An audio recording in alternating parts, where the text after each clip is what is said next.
Assalamualaikum warahmatullahi wabarakatuh. Kami dari kelompok 6 akan mempresentasikan hasil diskusi kami mengenai model-model akuntansi, yaitu yang pertama historical cost, yang kedua current cost, dan yang ketiga yaitu exit price accounting. Sebelum saya mempersilakan pemateri pertama untuk membawakan materinya, terlebih dahulu saya akan memperkenalkan teman-teman saya, yaitu yang pertama Rahmatang M, yang kedua Ira Ayu Puspitasari, yang ketiga Preti Sinta, yang keempat Andi Nurani Saputra Aminuddin, dan yang kelima Muhammad Fadil Ramadan. Selanjutnya untuk materi pertama mengenai historical cost, tujuan pembelajaran 1 dan 2 akan dibawakan oleh Saudari Ira Ayu Puspitasari. Saya persilakan. Baiklah, terima kasih atas kesempatan yang telah diberikan oleh moderator. Saya akan membahas mengenai historical cost dan penerapannya. Historical cost merupakan dasar untuk melakukan penilaian yang tepat untuk mencatat perolehan barang, jasa, biaya, harga pokok, maupun equity. Penerapan historical cost. Gagasan laba diterima sebagai ukuran kinerja yang sukses. Keputusan ini mengenai apakah akan melanjutkan lini produk atau divisi tergantung pada apakah ada laba di antara pendapatan maupun biaya. Selanjutnya, keunggulan mengenai historical cost. Yang pertama, relevan dalam pembuatan keputusan ekonomi. Yang kedua, historical cost berdasarkan transaksi-transaksi yang sesungguhnya, tidak pada kemungkinan-kemungkinan. Dan yang ketiga, historical cost berdasarkan data objektif yang dapat dipercaya dan tidak bisa dimanipulasi. Sedangkan kelemahan historical cost yang pertama, adanya pembebanan biaya yang terlalu kecil, dan yang kedua, nilai aset yang dicatat dalam neraca akan memiliki pengaruh nilai yang lebih rendah apabila dibandingkan dengan perkembangan daya beli uang terakhir. Itu saja materi yang saya sampaikan. Saya kembalikan kepada moderator. Selanjutnya untuk tujuan pembelajaran ketiga akan dibawakan oleh Saudari Priti Sinta. Saya persilahkan. Baiklah, terima kasih atas waktu yang telah diberikan. Sini saya akan menjelaskan yaitu isu-isu biaya historis. Biaya historis atau historical cost adalah nilai suatu aset yang mengacu pada harga beli maupun nilai moneter secara real. Hal ini secara tidak langsung juga akan mempengaruhi debit dan kredit dalam pembukuan dengan menggunakan pencatatan biaya historisnya. Poin penting dalam biaya historis. Yang pertama, biaya historis dalam suatu aset akan mengacu pada harga beli atau nilai moneter aslinya. Yang kedua, untuk dasar prinsip biaya historis transaksi, bisnis akan cenderung mencatat biaya perolehan aslinya. Yang ketiga, prinsip biaya historis juga memperhitungkan dan mencatat semua aset perusahaan dengan harga pembelian yang tercatat di neraca serta berlaku juga untuk pencatatan pada kewajiban. Prinsip biaya historis. Prinsip biaya historis yang digunakan oleh perusahaan harus dapat mencatat dan memperhitungkan semua aset dengan harga pembelian atau biaya secara real di neraca. Maka dari itu, prinsip biaya historis juga merupakan dasar dari trade-off yang secara berkelanjutan sebagai keandalan dan kegunaan pada suatu aset. Perbedaan biaya historis dan nilai wajar. Perbedaan antara biaya historis dan nilai wajar terutama bergantung pada perlakuan akuntansi. Meskipun manajemen memiliki keleluasaan untuk memilih metode yang sesuai, mereka harus berhati-hati untuk tidak melebih-lebihkan nilai aset. Jika metode nilai wajar dipertimbangkan, yang akan memberikan nilai aset yang sangat tinggi secara tidak realistis. Meskipun penggunaan biaya historis merupakan metode yang cukup mudah, namun tidak mencerminkan nilai aset terkini dari aset. Sekian materi dari saya kembalikan kepada moderator. Selanjutnya untuk materi current cost untuk tujuan pembelajaran 1 dan 2 akan saya paparkan, yaitu yang pertama perbedaan physical capital financial capital. Perbedaan antara konsep physical capital dengan financial capital adalah pengaruhnya dari perubahan harga pada aktiva dan atau hutang yang dimiliki oleh suatu perusahaan selama periode tertentu. Menurut konsep financial capital, pengaruh perubahan harga diakui dan akan menimbulkan adanya holding gains atau losses yang kemudian dimasukkan ke laporan laba rugi. Konsep physical Capital mengakui perubahan harga tersebut sebagai capital maintenance adjustment dan akan dimasukkan langsung ke dalam komponen modal, tidak dimasukkan ke laporan laba rugi. Selanjutnya yaitu current cost in practice yang ada di Amerika. FASB memperbolehkan perusahaan menggunakan berbagai metode untuk menentukan current cost. Informasi harga dapat dikumpulkan dan diterapkan secara internal maupun eksternal dan untuk item tunggal atau kategori. Yang kedua, current cost in practice di Inggris. Pada tahun 1975, Komite Sandilands yang didirikan oleh pemerintah Inggris menyimpulkan bahwa laporan biaya historis tersebut termasuk yang disesuaikan dengan perubahan tingkat harga umum, di mana kegunaannya terbatas karena laporan tingkat harga umum yang disesuaikan adalah kompleks dan membingungkan bagi pengguna, sehingga Komite Sandilands ingin merekomendasikan sistem akuntansi current cost. Komite Sandilands memutuskan bahwa holding gains tetap harus diungkapkan tetapi tidak termasuk ke dalam laba. Yang ketiga yaitu current cost in practice di Australia. Di Australia, profesi akuntansi mengeluarkan DPS 1.1 Statement of Professional Accounting Standard atau PSA Current Cost Accounting pada bulan Oktober 1976. Amandemen dari pernyataan tersebut dan petunjuk pelaksananya dikeluarkan pada bulan Agustus 1978. Sistem current cost yang direkomendasikan didasarkan atas kapasitas operasi yang dijalankan perusahaan secara utuh. Selanjutnya untuk tujuan pembelajaran ketiga akan dibawakan oleh Saudara Muhammad Fadil Ramadan. Baik, terima kasih atas kesempatannya. Saya akan menjelaskan materi tentang kritik, kontra-argumen, dan hasil empirical study terkait current cost accounting. Kritik terhadap current cost. Kritik akuntansi current cost terutama berasal dari dua kubu yang berbeda. Mereka yang mengikuti biaya historis dan mereka yang percaya akuntansi exit price. Yang pertama ada para pendukung biaya historis. Para pendukung akuntansi biaya historis menolak akuntansi biaya, terutama karena melanggar prinsip realisasi tradisional. Selanjutnya ada pun para pendukung exit price. Pendukung akuntansi exit price mengamati sejumlah kelemahan dalam current cost accounting. Mereka berpendapat bahwa istilah current cost menyeratkan opportunity cost atau pengorbanan untuk alternatif terbaik. Materi selanjutnya kontra-argumen mendukung current cost. Yang pertama ada unrealized holding gains adalah fenomena yang terjadi pada tahun berjalan dan memenuhi prinsip pengakuan bila cukup bukti objektif mendukung perubahan harga. Yang kedua, objektivitas sesuatu yang relatif yang penting. Penentuan biaya memenuhi tingkat objektivitas minimum. Yang ketiga, perubahan teknologi dapat diakomodasi dengan penerapan CCA.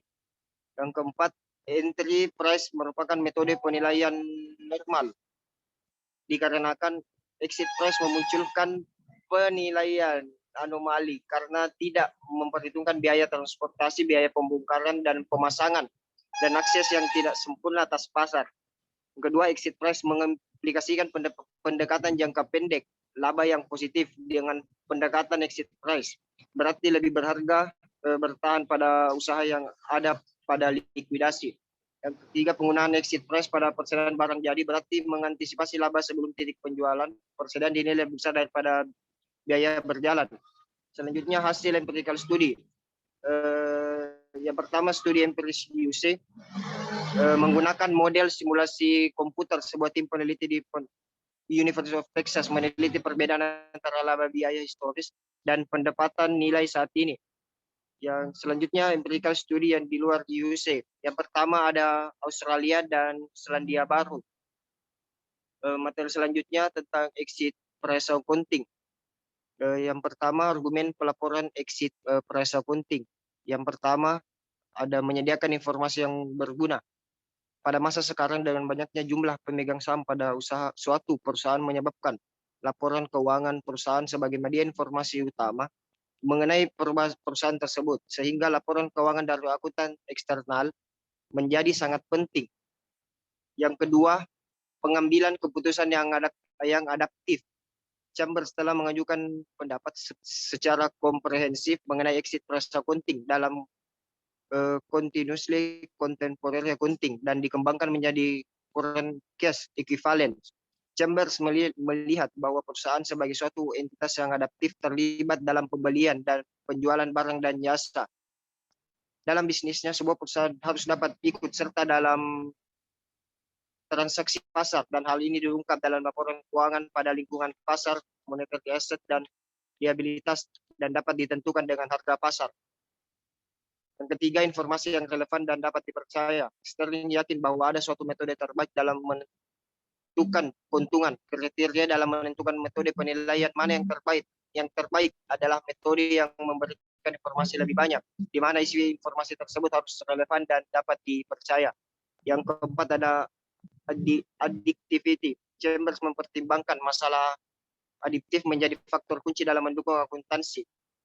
CCA, produk utama dari sistem akuntansi, laporan akuntansi neraca, dan laporan laba rugi. Jika kita memberikan nilai yang berbeda dengan karakteristik yang relatif kecil dari fakta dan menggunakan skala pengukuran relatif kecil, maka tidak ada arti tertentu atau komersial dapat diedukasi dari agregat mereka. Tidak dapat secara logis ditambahkan bersama-sama. Yang kelima, alokasi. Thomas mengeluhkan kenyataan bahwa sistem akuntansi biaya sangat bergantung pada alokasi biaya untuk penilaian aset dan penentuan keuntungan. Yang keenam ada kenyataan atau realita. Exit price melibatkan referensi untuk contoh-contoh yang nyata, karena setiap contoh mengacu pada saat ini harga pasar sebenarnya. Penyusutan tidak didefinisi, penyusutan tidak mungkin terjadi dalam beberapa tahun jika harga naik atau tetap konstan. Yang kedua ada objektivitas. Hal ini sering dikatakan bahwa harga pasar saat ini tidak objektif. Namun studi penelitian menunjukkan bahwa harga pasar relatif lebih objektif daripada kebanyakan orang yang percaya. Parker melakukan studi penelitian tentang perbandingan relatif dan objektivitas untuk exit price dan jumlah biaya historis tercatat. Dan yang terakhir ada ukuran risiko untuk memungkinkan pengguna laporan keuangan untuk mengevaluasi posisi risiko dan kinerja dalam membutuhkan yang pertama, deskripsi dari setiap risiko keuangan yang signifikan dan tujuan perusahaan serta kebijakan untuk mengelola risiko tersebut. Yang kedua, informasi tentang dampak risiko tersebut terhadap laporan posisi keuangan atau neraca dan laporan kinerja keuangan. Yang ketiga, informasi mengenai metode dan asumsi utama yang digunakan untuk memperkirakan nilai wajar instrumen keuangan. Mungkin itu saja materi dari saya kembalikan ke moderator. Selanjutnya untuk materi terakhir, saya persilakan kepada Saudari Rahmatang M untuk membawakan materinya. Ya, baiklah, bismillah. Terima kasih kepada moderator yang telah memberikan saya kesempatan. Di sini saya akan menjelaskan materi mengenai konsep perilaku adaptif dan kritik perilaku adaptif pada pengambilan keputusan yang adaptif. Perusahaan sebagai suatu entitas yang adaptif terlibat dalam pembelian dan penjualan barang dan jasa. Dalam bisnisnya, sebuah perusahaan harus dapat ikut serta dalam transaksi pasar dan hal ini diungkap dalam laporan keuangan.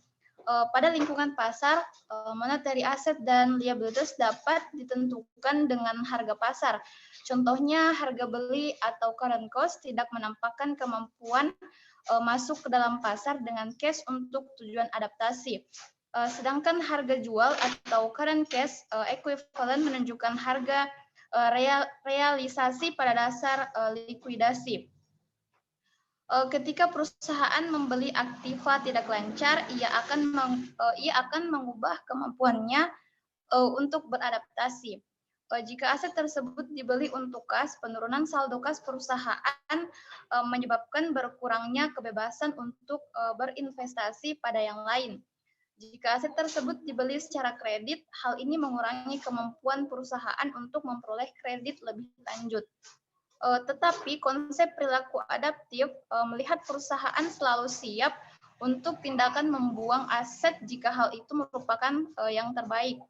Maka perusahaan akan menjaga aktiva tidak lancar hanya apabila nilai sekarang dari arus kas masa depan bersih dari penggunaan aktiva lebih besar dari nilai sekarang, dari arus kas yang dihadapkan bersih dari investasi alternatif, exit value aset tersebut.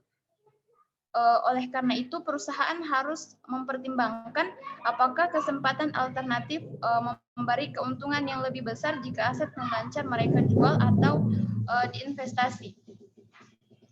Kemudian selanjutnya adalah kritik atas exit price accounting. Terdapat beberapa kritik yang dilakukan menyangkut penggunaan nilai realisasi bersih. Terutama adalah nilai ini mempunyai kelemahan dalam segi objektivitas. Kritik atas exit price accounting itu yang pertama adalah konsep laba, di mana mengingat bahwa keuntungan adalah ukuran efektivitas kinerja aktual perusahaan dalam menggunakan sumber daya yang dipercaya. Bell menyatakan aktiva tertentu telah dibeli dengan rencana operasi yang direncanakan. Rencana itu, operasi-operasi memang orang-orang telah mengembangkan rencana harus dievaluasi alternatif-alternatif tentang masa depan yang dianggap. Dan tugas akuntan untuk memberikan data untuk mengevaluasi. Setelah dievaluasi ini dibuat, perusahaan dapat memutuskan apakah akan terus menggunakan aset yang diperoleh untuk tujuan tersebut atau untuk menjualnya dan menggunakan hasil itu dalam beberapa alternatif lain. Kemudian yang kedua adalah additivity. Pendukung exit price mengklaim bahwa pengukuran akuntansi jika mereka harus objektif, harus didasarkan hanya pada nilai masa lalu dan kini. Perhitungan antisipasi tidak dapat ditambahkan bersama-sama dengan angka saat ini. Kemudian yang ketiga adalah penilaian kewajiban. Chambers berpendapat bahwa hutang obligasi secara efektif berbentuk modal dan harus dinyatakan sebesar nilai nominal, bukan di nilai pasar. Ini telah membuat inkonsistensi karena obligasi sebagai aktiva harus dinyatakan sebesar nilai pasar. Kemudian yang terakhir adalah current cost of exit price. Di sini terdapat satu pertanyaan sangat penting dalam memutuskan apakah akan menggunakan current cost atau exit price.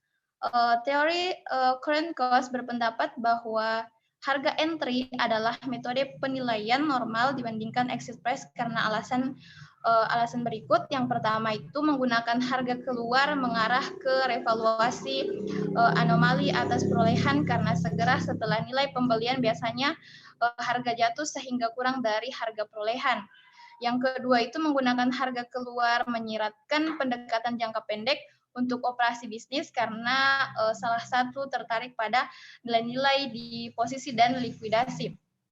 Kemudian yang terakhir, yang ketiga menggunakan harga keluar untuk persediaan barang jadi mengarah pada antisipasi terhadap laba operasi sebelum titik skala karena persediaan dinilai lebih dari biaya saat ini. Sekian materi dari saya, lebih dan kurangnya mohon dimaafkan. Terima kasih. Dengan berakhirnya pemateri terakhir membawakan materinya, itulah akhir dari pemaparan materi dari kelompok kami. Kurang dan lebihnya mohon dimaafkan. Wassalamualaikum warahmatullahi wabarakatuh.